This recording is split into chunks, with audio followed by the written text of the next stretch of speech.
Welcome back. Welcome in. This is Country Roads Confidential at earsports.com, a Paramount podcast. I am Mike Casazza here on time, as usual, to get you ready for the upcoming football game involving the Mountaineers of West Virginia University. Thursday, preview day for Saturday, game day. 3:30 p.m. kick, ESPN Plus, the Mountaineers, and Texas Tech University. To help me out, Chris Anderson. Chris, what color jersey are you wearing today? We need some gray ones, some gray and black and white ones, just to drive everybody nuts. It's looking for the traditional colors. Okay. All right. So you're full participation though. Yeah. Okay. A little bit of news, I think, here coming out um, behind the scenes. That would be Wednesday, the big day of practice for the university's football team. And Garrett Green apparently wearing a red jersey, moving around gingerly, limited participant in practice. Red usually means no go. Did some drill stuff, not a whole lot after that. Certainly puts Nico Marchio on track to start for the first time in his career and to assist West Virginia in the task of snapping a 4-game losing streak against Texas Tech. Chris, this game has kind of been a barometer for in the past for many years. You kind of look at what Dana Holgerson did and what Neal Brown has done or has not done. The outcome typically follows the fate of the season. It's not foolproof. And again, it's a little bit jilted because Neal Brown's 0-4, and these have not been 4 terrific seasons for him. But I think being 1-0 in the Big 12 and having your first 3-game winning streak in your 5th season, that would be a good sign for West Virginia. It would be a start, that's for sure. But I got to ask you something because I had talked with the Texas Tech guys, and it was the very first thing they brought up, and you just mentioned it right there. Does it matter that it's 0-4 against Texas Tech, or are we just talk like it's just another bullet point on the bigger picture here of what we're talking about with Neal Brown? It just takes a bullet out of the chamber for the opponents of him, because you can just keep firing at him and, has a beaten a rival. Well, he beat Virginia Tech twice, right? And they just beat Pitt. And you could say, well, should have won the Pitt game last year. Really could have lost the Pitt game this year, but coached his way through it. And then, those are big picture things, but little things. Again, a 3-game winning streak. It's impossible to win 8 games if you don't win 3 in a row at some point. So you're not getting to 8 games because you haven't won 3 in a row. And 3, when you look at non-conference, that should be attainable sometimes. And then, of course, if you haven't beat Texas Tech, which kind of fell apart, changed coaches, and rebooted within the same time that Brown has been on campus, I mean, yeah, that is certainly that's either a torch or a pitchfork that people can carry, and you can either extinguish it or knock it out of their hands with a win. Well, let me ask you this question again. I asked you it last week. What is a scenario this week, because it didn't happen last week, where the, let's say, detractors will ease off Neal Brown a little bit? If Marchio is good in defeat, I would think if they win, they have to back off, obviously. But I think if I'm assuming that Marchio is going to play, and I think that's been the one recruit that it's hard to conceptualize this. Never mind, explain it. But I mean, quarterback has been the bugaboo for him. And if he got a 4-star quarterback who was going to Florida State and then he was available again, and they pull him in from Arizona to play at West Virginia, and if he can come in and step in and be strides beyond what he was Saturday night against Pitt, and they lose, you have something there. If they win, we have 2 things. You have something there with the quarterback of the future, Chris, who might also be the quarterback of the present. We can get into that too. So there's some excitement with the win, and there's some intrigue out of a loss about maybe this guy who, I don't know, throws for 280 yards and a touchdown or 2 touchdowns, whatever. Just throw some numbers out there that aren't out of this world. Even if they lose and it's competitive and the quarterback didn't lose but gave him a chance to win, I think that would maybe in defeat would make people back off a little bit. And is there a scenario where something happens Saturday where that's it? There's no coming back. Boat race. If they don't come out of the locker room prepared, if they look like they did against Duquesne or maybe even again, and Pitt's again, not a great example, but I don't think that brand of football thrilled people. It's not sustainable to allow 6 or to score 17 to win games. If they're mediocre on offense, I don't think people are gonna be like, well, they scored 16, but they only gave up 23. I don't think that's going to do it for people here either. There need to be some fireworks, especially because I think they have enough of a level of intrigue right now based on the win and having 3 straight home games. You get 3 straight wins. You don't get 3 in a row at home very often. It's been 8 years. You have to make good on some of this stuff here because if they lose, you have 2 on the road. Who knows how they're going to go, and who knows who's still on the bandwagon? It's about basketball season at that time, Chris. Right? By the time they come home again, um, it's kind of a thin ice moment, I would think. All right. I just want to make sure because we checked that last week with Pitt and we both agreed like it had to be a boat race one way or the other for the detractors to chill out or for the optimists to, I guess, give up hope. Um, and neither happened, Mm-hmm. which was expected. You're not really expecting a blowout in that game, but we'll see. Maybe it's kind of the same standard here for at least a couple more weeks. Speaking of same standard, let's get into Texas Tech here. I want to quote Jarrett Johnson, the publisher of Inside the Red Raiders, which is our Texas Tech site. They're doing rapid fire questions from their staff. And Jarrett's lead quote is, what's your main takeaway from the victory over Tarleton State? How about this? Same old, right? The defense will be competitive, if not pretty good, but the offense still has no idea what its identity yet and has a lot to figure out. That sounds nothing like Texas Tech that we've known from the past. It's usually the other way around. What in the world's going on with the Red Raiders? Well, it sounds like there's a quarterback situation going on, and that's interesting because you and I, when we previewed or discussed at times Texas Tech, when they have their quarterback healthy, Tyler Shell, it's good things happen. And that's always been the case. West Virginia's never been able to face him because he's always been hurt. And when he's hurt, things go bad. When he's healthy, things go well. But he's been healthy this year, but he's not been the same quarterback. And there's been some questions about that. And I know, when I went and sent my questions over to Jarrett about the about Texas Tech and preview this game, he was really upfront. I was like, yeah, that is the biggest talk right now is the quarterback situation in Lubbock and what they're going to do there. Which that was not on my bingo card for what Tech was going to be going through by the time West Virginia got to play them in week 4. They hadn't even played Morton in the first 2 games, and they gave him all but one drive at the second half last week against Tarleton State. First 7 drives for the starter, 2 touchdowns and a field goal. The backup comes in after the first drive of the second half, has 4 possessions, touchdown, field goal, interception. And all of a sudden, people are projecting right away, wait a minute, give him the same amount of time, give him less time, and it's going to be better results, or it couldn't look worse. And they're already saying, like, no, we're not changing quarterbacks. And Neal Brown quipped that if they watch the tape of last year's game, they'll start Morton because I'm not sure he's thrown an incomplete pass yet. Wasn't quite that good, but it was certainly was a coming out party for him.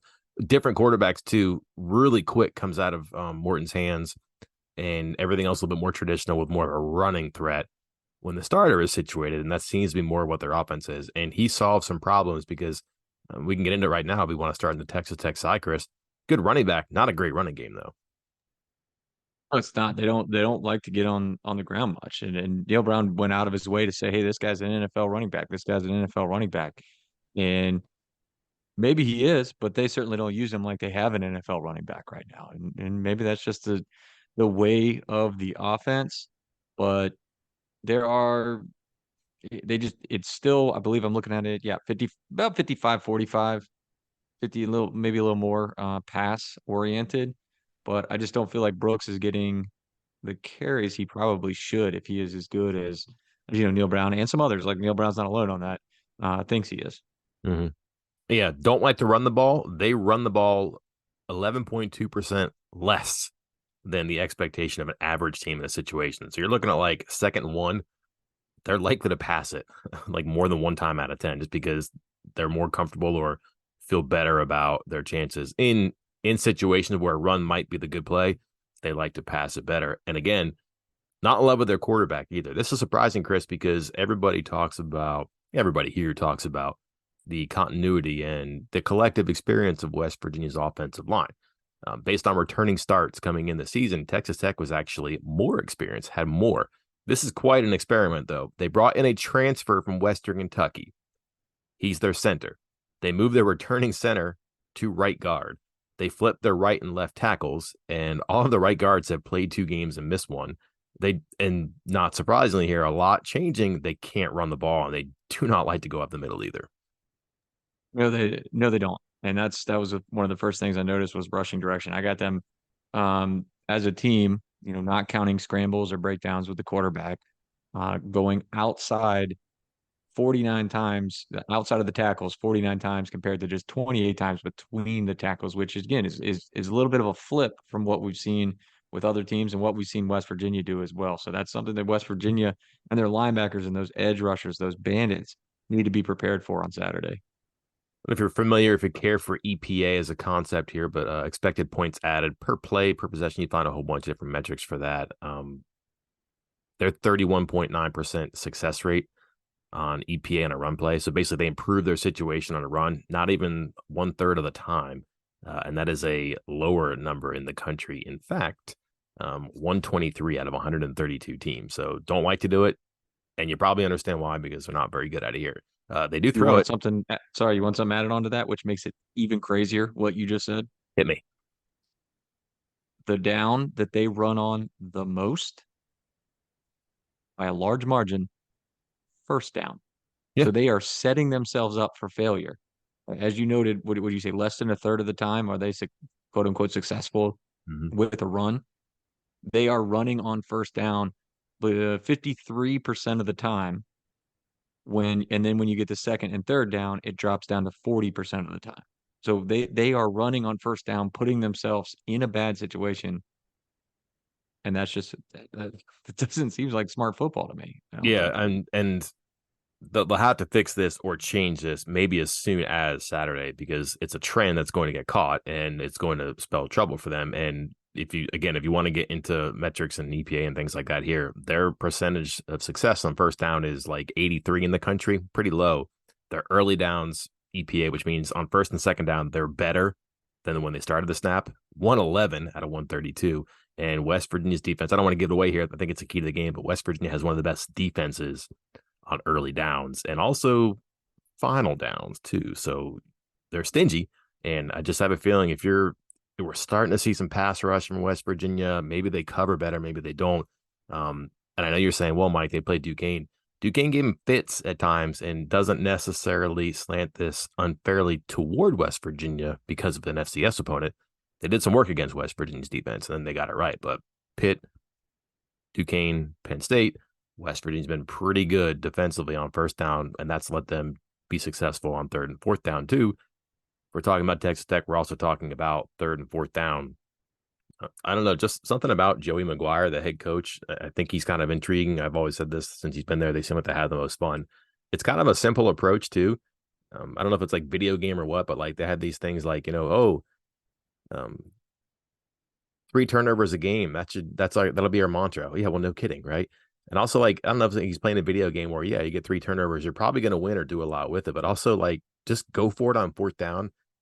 Few teams, if any, the last 2 years have gone for it more on fourth down. I think actually they had the most attempts and conversions last year, and they're tied and leading for the last year plus in fourth down conversions and attempts here. West Virginia's defense probably had to stay on the field for 4 downs a couple of times, I would imagine, in this game too. But is that offensive approach? Is that the year 2023 in college football, or is that because their first and second downs just aren't very good? Combination of all of it. I do think it trends that way in 2023, but I think Tech's offense is just it's just kind of built that way, a little bit different like that. And yeah, you're right. And then I think there's going to be some fourth downs that they have to face, and it's very I don't know. It just seems strange to me that you would have such an obvious, hey, run on first down, pass on second, pass on third, because that's setting yourself up for failure. One, if you're not having success with the run, it's making it second and third and long. And two, the defense can really set up for it. And we'll see if West Virginia notices that, switches that up, or if there's something that's an indicator of how Tech lines up, that maybe they'll switch things up and West Virginia can read it. Key to their offense, the receivers. Neal Brown said that maybe probably the best receiver core in the Big 12, it's not just the wideouts, although that would be the ones he was talking about there. But as I extend this conversation, they'll throw it to their running backs and just sound the alarm here, Chris. Tight end alert. Don't do it. Don't do it, No, Mike. no, No, he's 6'9", kind of nice. he is tough. What do He you? is tough. Now, wait a second. Now I'm trying to think off the top of my head. Has there been a tight end that's really torn West Virginia up in those first three games? I mean, it's not sticking out to me. No, Penn State used their tight ends effectively, but more as like conduits to their running game. Didn't really target him or use him a lot in the pass game. And since then, no. Like again, Bartholomew is a good player for Pitt, but that offense was so sideways or even worse that he was not a factor. And obviously, they didn't run the ball very well either. I wouldn't count Duquesne. I wonder if they even had a tight end on the field sometimes. So no, knock on wood here if you're West Virginia fan, but you also know the past. And then they do use Tharp in the pass game again, 6'9" against linebackers or defensive backs. That's going to be an advantage you would be wise to take advantage of. Sorry, Mike. I'm going with the trends. West Virginia is a defense that shuts down tight ends now. Official. Secondary Shuts for down. West Virginia, different schematically, I guess, different in success too. Where are we looking here for the corners and safeties matched up against the, let's just say people who catch passes for Texas Tech? Well, I think the most interesting thing I'm going to watch here is how West Virginia handles their corners because Pitt Pitt was bad, Pitt was slow. And when you have a bad quarterback, a bad offense, and a slow offense, it's kind of easy to stick with two corners and let them hang out. And they swapped in some of the safeties, but for the most part, it was like four guys, five guys that were out there um, for West Virginia in the secondary. I don't think they could do that against Tech. I think it's going to pick up the tempo. I think they have more options at receiver. I think they have a better quarterback. I'm interested to see how much West Virginia rotates because they cannot get by with two corners in this game. Am I correct in that statement? I mean, especially if they're going to go like with 10 personnel, or if they go 10 personnel and put one of the tight ends in the slot. They'll play two tight ends, by the way. Watch a little bit of tape on this, but they'll put Tharp in the slot, or they use him in the passing game. There's two tight ends they like to use, and he's one they keep on the field most of the time, but they can go traditional, like 10 personnel. They can motion Brooks out of the backfield. They still have Xavier White there who can move around. They can get a little bit funky there, and I think because of that, one, you might see more Marcus Floyd, and I don't know if people think about him as a coverage guy, but looks like an upgrade over Keyshawn Cobb. And that's a guy who has cornerback background, has played safety at West Virginia. He might be able to stick it as some of that in like nickelback action. And that would keep you from having to play like Andrew Wilson Lamp. I wouldn't even think as an inside guy. I think he's probably would be better as an outside guy than a slot guy. But if you do that and you bump Beanie Bishop inside because he has done that before, well, then you lose one of your best corners outside. You're putting him inside and you're bringing on a player in Wilson Lamp or Jacoby Spells, who just hasn't played very well or very often this year. It just seems to me like Floyd would be a guy who could play a lot this game and could play a big role in it. And if they get Keyshawn Cobb back, what do they do there? Can they steal some snaps with him in the slot? Because he was that Army knife kind of a guy for a while.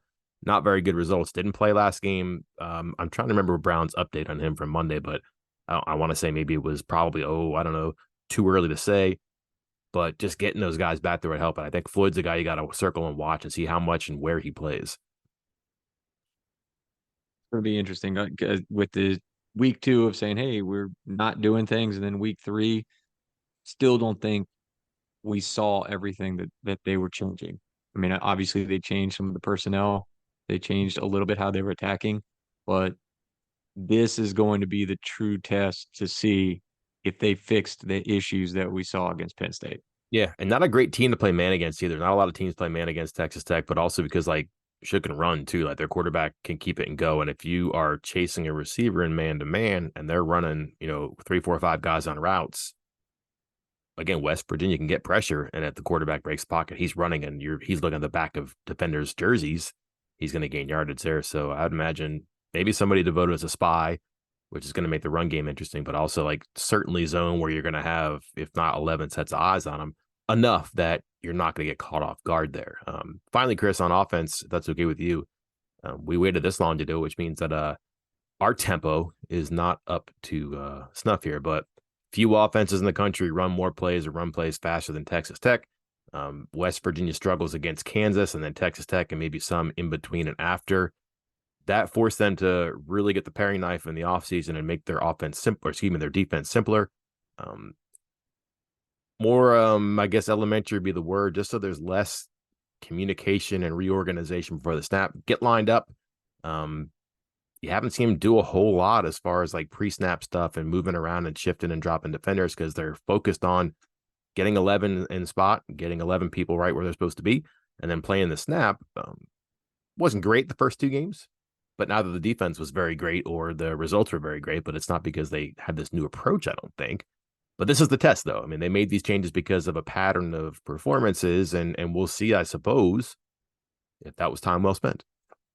Biggest issue that we saw last season was them not being able to get lined up, them not being able to communicate, talking about West Virginia's secondary. This again will be the point where we get to see if any of that changed, if any of that is better. And I don't think there's been an opportunity to really check that yet. I mean, obviously they got eaten out by Penn State, but I don't feel like Penn State was running out tempo and catching West Virginia secondary off guard quite as much as like say Texas Tech did last season. So this is it. Like this is a game that could really, I said last week that the Pitt game was the most important game in Neal Brown's tenure, and I still believe that. Like if they had lost that game, that might have been it. But this is going to be the one that's going to tell you if they've fixed the secondary and the issues that really plagued last season's team. All right, that'll let us switch sides of the ball here because I think you could hold a referendum vote here about Brown after the game, but you're also going to have a lot of people who vote one way or the other and say, yeah, but don't forget backup quarterback.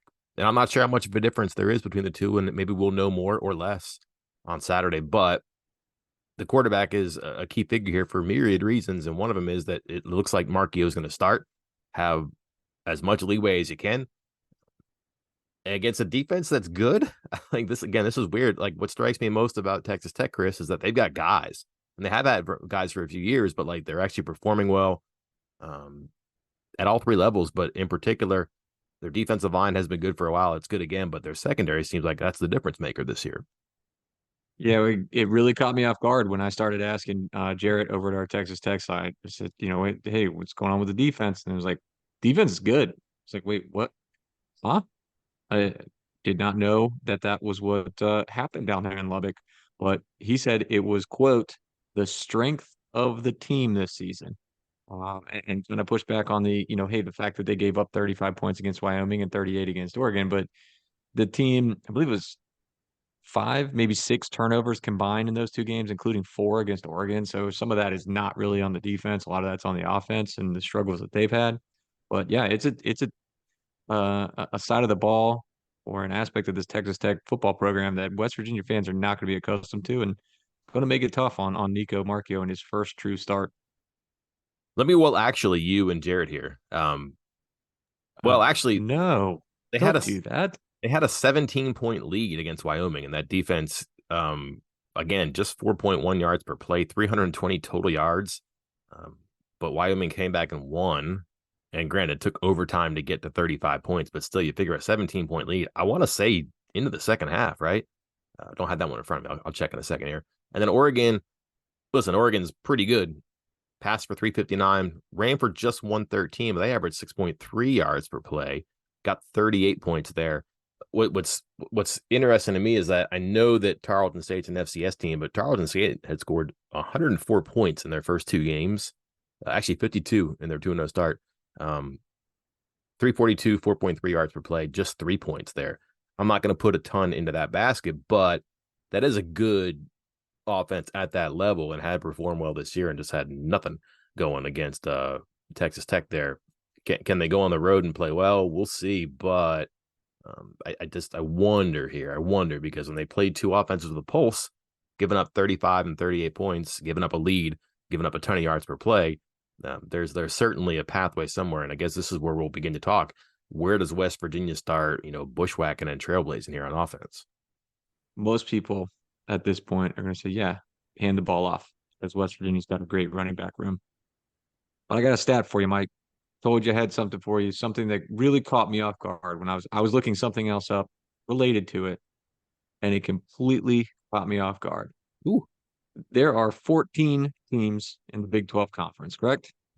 I hope I'm correct on that. yeah. For the time being, you're right. Can you guess which team out of those 14 teams has the lowest missed tackles forced rate by their running back room this season? And for the record, missed tackles include broken tackles. It's not just elusiveness, it's broken tackles as well. Um, Which room is the absolute worst? I'm gonna guess that it's not Texas Tech. If we're having this conversation, it's probably West Virginia. And I will bring you into the room here too. I was talking to somebody who works in the conference, and he said that they were watching West Virginia and just overlap on opponent. I guess I'm not sure what the reason was because it doesn't make any sense now that I'm thinking about it. But runs to contact is what they were noting. Donaldson, obviously, but Anderson gets his foot in the ground and kind of goes forward. And Donaldson's a big guy who wants to run through people. Um, I think Marchio maybe is a bit of a run to contact guy too, but what they've lacked is that get around the guy because you haven't seen Green run very much and you haven't seen much of Jaheim White. So that doesn't surprise me now that you point that out to me based on that conversation is that they run into a lot of tackles. And this person forecasts that if they're not careful, teams will catch on to that. Watch out for heads in the ball. Watch out for strips. Watch out for fumbles, because typically teams that can't get away from it have to deal with it too. Absolutely dead last. 14 out of 14. The only team in the Big 12 conference with a missed tackle force rate under 20%, meaning 1 out of every 5 times that they carry the ball, you're making a player miss a tackle. That's what everybody else does. 20.7% for Baylor, who's 13 out of 14, and it goes all the way up to, get this, Iowa State at 43.8% missed tackle forced rate, like Huh. way out in the lead. That caught me off guard as well. Dead last, West Virginia, 18.4%. I have not gone through and checked every team in the entire country, but I imagine that's pretty far down there out of the 130, 31, 32, 33 teams we have right now in FBS football, because it is dead last in the Big 12, which just is stunning considering the guys that you have on this team. Yeah, let's talk about the run defense. They are kind of loaded up front. They have some players who, again, have been around for a while, but their interior defensive line is good. They have a linebacker I want to talk about, but they have been good against the run, but it's also because like they lost an NFL draft pick, like a top, I forget where Owens went, but like top 8, I think. But similar to West Virginia, did not lose a top draft pick, but lost Stills and Jefferson and Alston, and nevertheless thought they might be better because of the parts becoming the whole. Similar idea here at Texas Tech, where they have some veterans and some named players, honestly, but they have a bunch of contributors now too, and that's helped them against the run. Yeah, the defensive front is solid. Linebackers, you get a couple missed tackles in there, but that first line of defense is so good. And they got a safety. Let me pull him up real quick, who just really gets after it. It does not miss it. Dadrian Taylor Demerson Great. does not miss tackles. He had, I believe it was like one of the best missed tackle rates, tackling percentage, the percentage of the time that he makes a tackle when given the opportunity is one of the highest in the entire country. So that front and that back really make a difference in that run defense for them.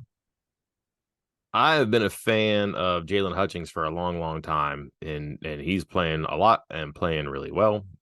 They have just guys that they can run in there now too, but between Hutchins um, and just a number of players like Bradford's still there. He's been good for a while, but the guy that really gets my attention is their linebacker, Josiah Pierre. Um, really good run stopper. He has 11 stops according to Pro Football Focus, which means that he wins the run play. He individually makes sure that the run play does not work. 11. Boy, is he bad in coverage. Their linebackers. Have you checked this out, Chris? Oh, you're stealing my thunder here. Go All ahead. right, you can do this because here's something I'm noticing with West Virginia. They absolutely want to get Jaheim White on the field, if only so we stop asking about it. And if this is a team that does run the contact and other people are noticing it, they're going to have to do something different with their running backs. We saw them put 2 on the field a couple of times last week, and we did not see White. We know that people are going to be watching Cole Taylor now because Cole Taylor's very visible. A tight end pops off the page for West Virginia.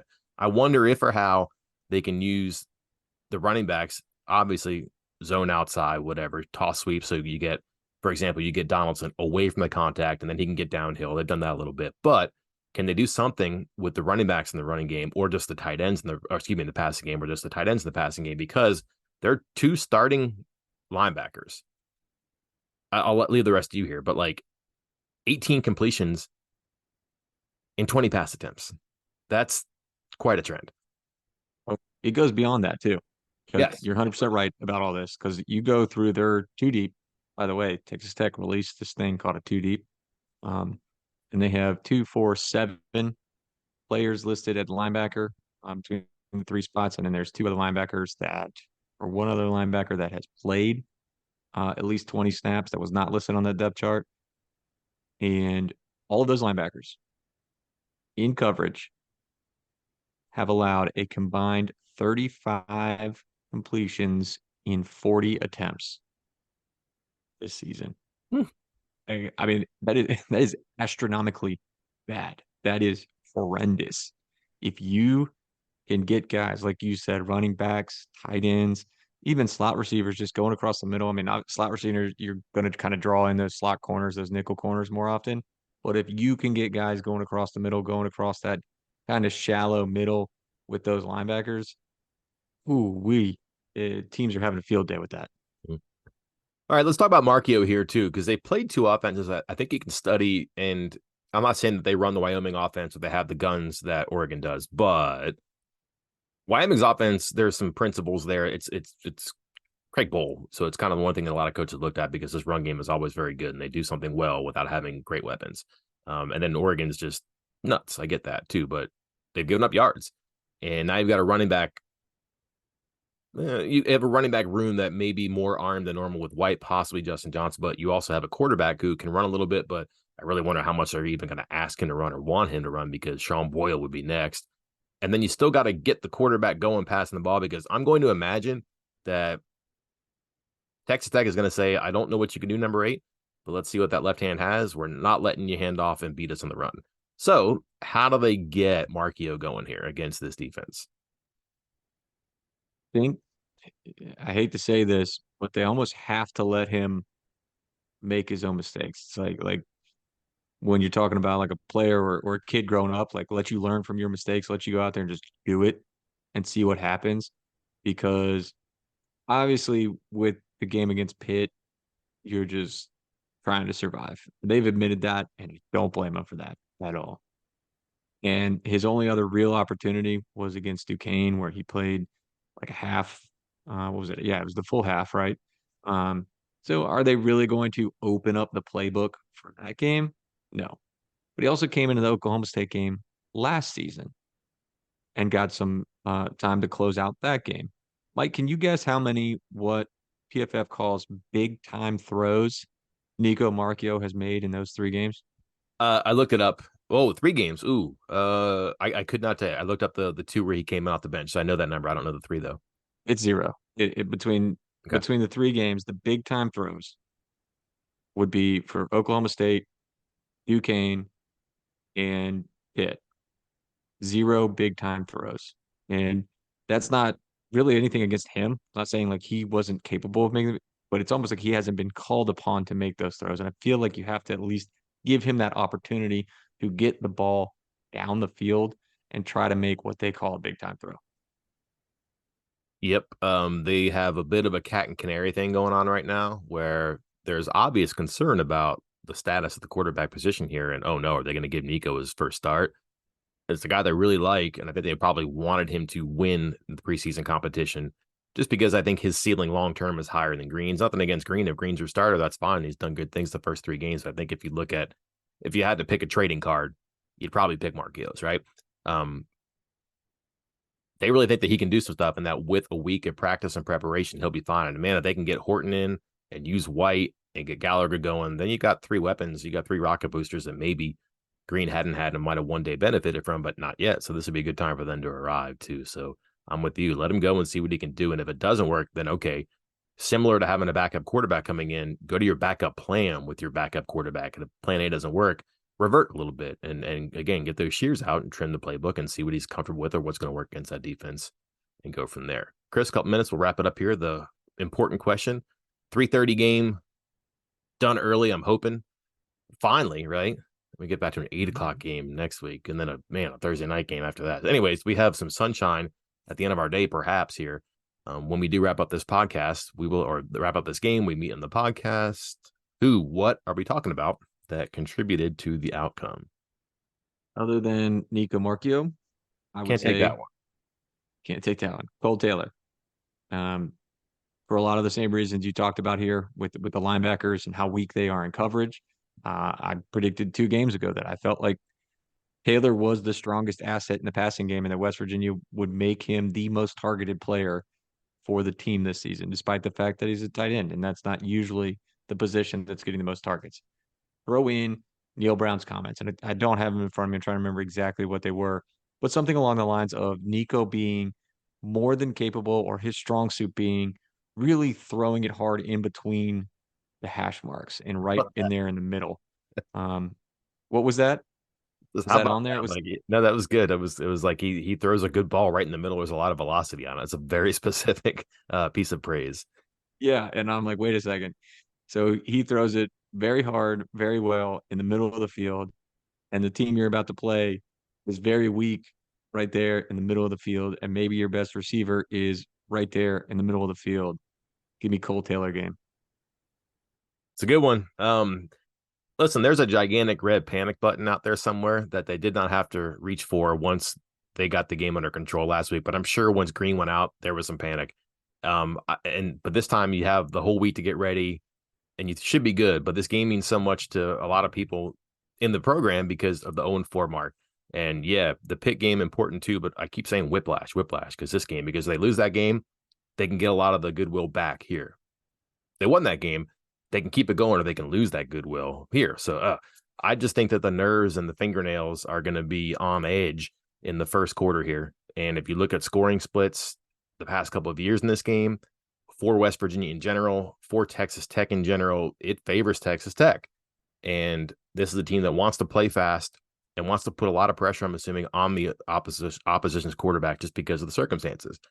Watch Texas Tech in that first quarter, going for it on fourth down, kicking field goals. Nope, probably going for touchdowns. I think they're going to try to turn the screws on West Virginia, get some points, panic the people, panic the coaches as much as they can, as often as they can, and get something going in that first quarter so that momentum is working for them. And then West Virginia compromise, maybe with the backup quarterback, on edge, certainly if they're having to play with the deficit, and you wonder how people react to that. I wouldn't even say the first quarter. I'd say the first half of the first quarter is what I would talk about after this game. How did that go? That's probably your trendsetter for the rest. And that'll do it for us here. Same rotation of stories coming up. Fresh set, 3 keys to the game by the numbers, previews of all sorts, just starting right here. Hope you enjoy the rest. Hope to catch you after the game. Until then, I'm Mike Casazza. Chris Anderson. Talk to you then.